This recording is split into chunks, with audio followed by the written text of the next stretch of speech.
Hi everyone, welcome or welcome back to my channel. If you are preparing for CGL 2026, then this video is especially for you.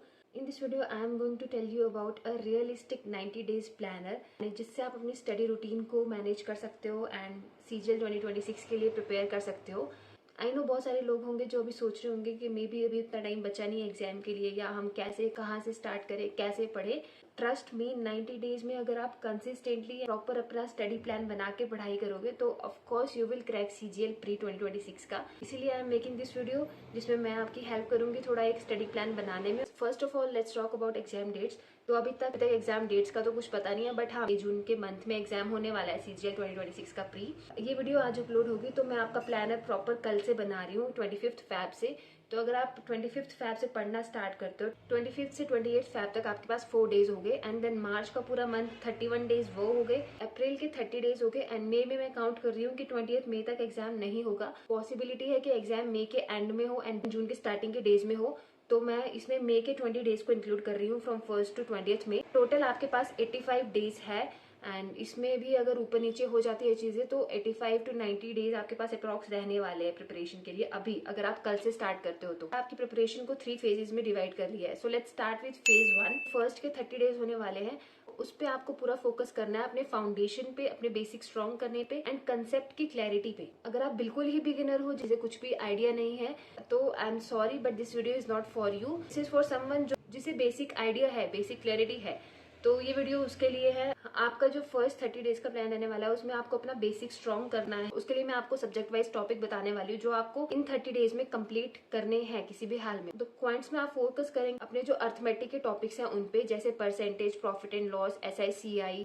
Ratio etcetera. In topics पे अच्छे से focus करो, basic अपना clear कर लो। और आपको क्या करना है, साथ साथ में ही डेली इनके 20 क्वेश्चंस भी लगाने हैं। जैसे अगर आप आज एक टॉपिक पढ़ रहे हो, आप फॉर एग्जांपल आप प्रॉफिट एंड लॉस का आज टॉपिक पढ़ रहे हो, तो आप साथ साथ में ही उस टॉपिक करने के बाद उसके 20 क्वेश्चंस अटेम्प्ट करो। आपको पता चलेगा कि आपके कंसेप्ट क्लियर हो रहे हैं, आपको नॉलेज है उस टॉपिक के बारे में, या आप क्वेश्चन सॉल्व कर पा रहे हो या नहीं। रीजनिंग में आप syllogisms, coding, decoding, blood relations and जो बेसिक लेवल की पजल्स है वो करना स्टार्ट कर दोगे इन 30 डेज में। इंग्लिश में आपको क्या करना है, 1 एडिटोरियल डेली आपको एक एडिटोरियल पढ़ना है। साथ में आपको पढ़ना है ग्रामर की रूल्स के बारे में। इसके साथ साथ आपको इंग्लिश में डेली के 20 वोकैब के वर्ड्स भी रीड करने हैं, मतलब रीड करने हैं, लर्न करने हैं, दिमाग में रखने हैं, बिठाने हैं, जैसा आप समझो, बट वो आपको डेली के 20 वर्ड्स पढ़ने हैं। डेली आप नए 20 वर्ड्स उठाओ, उसका मीनिंग जानो, उसके सिनोनिम्स, उनके एंटोनियम्स, ये सब पढ़ो, उस वर्ड की एकदम पूरी डिटेल नॉलेज ले लो। एंड जीके में आपको स्टैटिक जीके स्टार्ट कर देनी है। स्टैटिक जीके कहाँ से करनी है, अगर आपको वो डाउट है तो आप मेरी चैनल पे पुरानी वीडियो देख सकते हो जिसमें अपने SSC के सोर्सेज को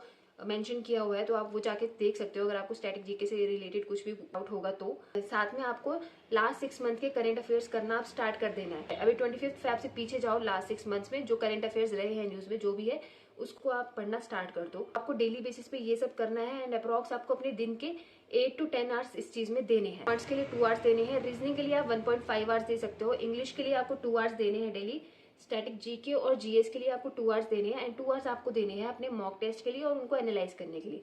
बट जो ये स्टार्टिंग के 30 डेज है इस पे आपको मॉक टेस्ट पे सीधा जंप करने की जरूरत नहीं है। आप क्या करो, आप जो टॉपिक पढ़ रहे हो उसके उनके topic wise mini mock test दे सकते हो। हार्डली 15-20 मिनट्स के मॉक होते हैं, तो वो आप डेली वैसे जैसे जैसे आप टॉपिक कर रहे हो वैसे वैसे साइड वाइज वो भी दे सकते हो। वीकडेज पे आपका ये प्लान होना चाहिए कि आप स्टडी वाला जो मैंने टॉपिक्स बताया वो टॉपिक्स कंप्लीट करने का ट्राई करो, एंड देन संडे को आप जितने भी आपने टॉपिक्स उस वीक में किए हैं उनका पूरा रिवीजन करो और साथ में मिनी मॉक टेस्ट दे दो। जब तक आप वो रिवाइज नहीं करोगे चीजें, वो आप पीछे का भूलते जाओगे। आप जितना मर्जी आगे बढ़ते रहो, अगर आप रिवीजन नहीं कर रहे हो तो आपने जो पढ़ा था वो भूल जाओगे नेक्स्ट वीक में। तो इसलिए संडे को अपना पूरा रिवीजन के लिए रखो, संडे को वो सारा रिवाइज करो जो आपने उस वीक में पूरा पढ़ा है। अब इन 30 डेज के बाद आएगा फेज 2। फेज 2 को भी मैंने डिवाइड किया है 30 डेज में ही। उसमें आपको प्रैक्टिस पे ज्यादा फोकस करना है, मॉक टेस्ट देना स्टार्ट करना है। आपको क्या करना है, पहले आप टॉपिक वाइज मॉक टेस्ट दे रहे थे, बट अब आपको सेक्शनल मॉक देने हैं। आप English section, reasoning section, math section, उनके 3-4 मॉक्स पर वीक देना स्टार्ट कर दो। सेक्शनल तो आप 3-4 दे रहे हो एक वीक में, एक वीक में आपको 2 फुल मॉक टेस्ट भी देने। और उसके बाद आपको क्या करना है, जो आप मॉक टेस्ट दे रहे हो उसको अच्छे से एनालाइज करो। आई फील कि एनालाइज करने वाला पार्ट में जितना मर्जी टाइम लगे ले लो, बट उसको अच्छे से एनालाइज करो, क्योंकि तभी आपको अपनी मिस्टेक्स का पता चलेगा और तभी आप उसको इम्प्रूव कर पाओगे। अगर आप सिर्फ मॉक टेस्ट दे रहे हो तो उसका कोई बेनिफिट नहीं होने वाला है जब तक आप उसको एनालाइज नहीं कर रहे हो। एंड साथ में आप क्या कर सकते हो, अपने एक जो आपके वीक टॉपिक्स है उनके लिए एक नोटबुक मेंटेन कर लो, उसमें सारे जो आपके वीक टॉपिक्स है उनको नोट डाउन किया करो, एंड उन वीक टॉपिक्स पे भी ज्यादा फोकस करो। आप लास्ट 5 to 10 ईयर्स के PYQ देना भी स्टार्ट कर सकते हो, कि इस टाइम तक आपका सिलेबस ऑलमोस्ट कवर्ड हो चुका है। तो अब आपको मॉक प्रैक्टिस पे एंड PYQs पे एंड वीक टॉपिक्स पे ज्यादा फोकस करना है। Phase 2 was about practice and 30 days के बाद आपका फेज 3 स्टार्ट होगा। फेज 3 में आपका जो मॉक टेस्ट था वो डोमिनेट करने वाला है एंड रिवीजन। तो जो लास्ट के 30 डेज होने वाले हैं उन पे आपका फोकस ये रहना चाहिए कि अब आप एकदम एग्जाम मोड अपना एक्टिवेट कर लो एंड अब आपको 3 फुल मॉक टेस्ट देने हैं पर वीक। सेकंड फेज में आप सिर्फ 2 मॉक दे रहे थे, अब आपको 3 फुल मॉक टेस्ट देने हैं। अब आपको अपने डेली टाइम टेबल में से 2-3 आवर्स रिवीजन के लिए भी निकालने हैं। पॉइंट्स के लिए आप क्या कर सकते हो, एक फॉर्मूला नोटबुक अपनी मेंटेन कर सकते हो जिसमें आप सारे फॉर्मुलेज नोट डाउन कर दोगे। जैसे ही आपको टाइम लगता है उसको भी रिवीजन करते रहो एंड इंग्लिश में डेली एरर स्पॉटिंग के क्वेश्चंस लगाते रहो एंड उसको भी अच्छे से देखो कि आपकी कहाँ मिस्टेक हो रही है। सबसे इंपॉर्टेंट चीज है इस लास्ट फेज में कि आपको अब न्यू टॉपिक्स पे जंप नहीं करना है।